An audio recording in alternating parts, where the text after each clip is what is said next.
क्या कभी आपके ज़हन में, आपके मस्तिष्क में ये सवाल आया कि ईश्वर कौन है? मैं जिस रूप में ईश्वर की पूजा कर रहा हूँ, क्या वही ईश्वर है? क्या मैंने कभी ये जानने की कोशिश की कि ईश्वर का अस्तित्व है या नहीं है?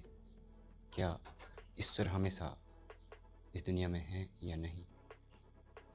क्या परमात्मा नाम की कोई सत्ता है या नहीं है? या फिर सैकड़ों करोड़ों लोग जो मंदिरों मस्जिदों में जाते हैं, वो व्यर्थ जाते हैं या वो एकदम सही जाते हैं?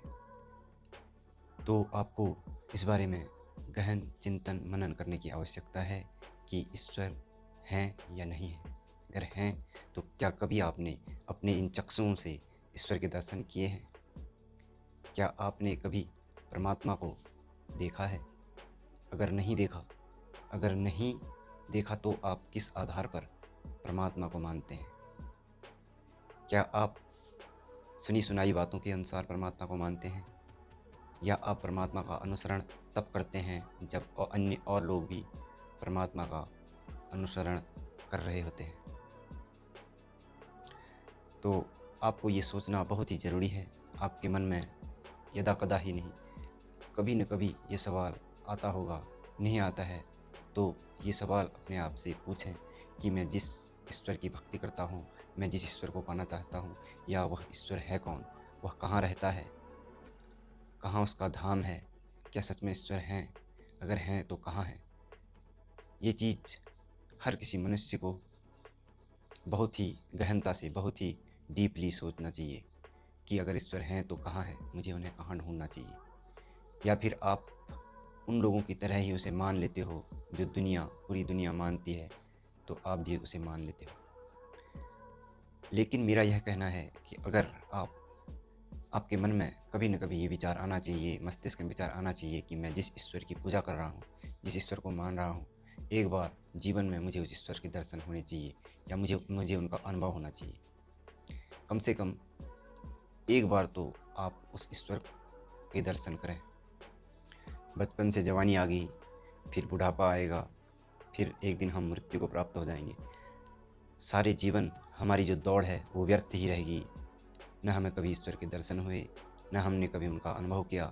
हमने मान लिया, सबने माना तो हमने भी मान लिया।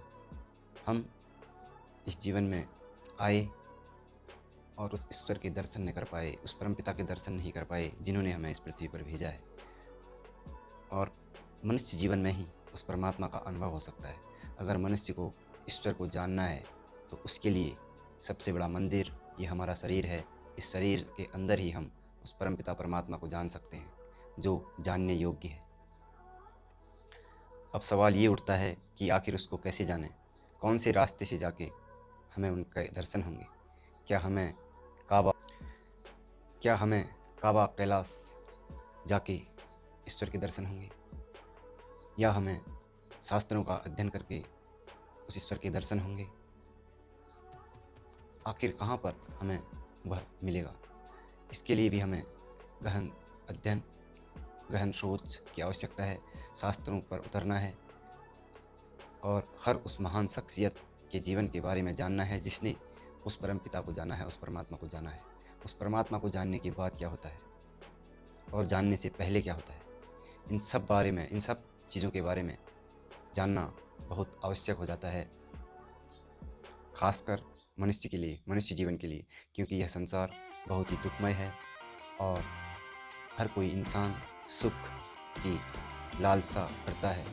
और अगर हर किसी मनुष्य को अपना कल्याण करना है, अपने आप को उस परम सुख की तरफ ले जाना है, तो उसको उस ईश्वर के एक बार दर्शन अनुभूति करनी अत्यंत आवश्यक हो जाती है। आज के लिए इतना ही। धन्यवाद।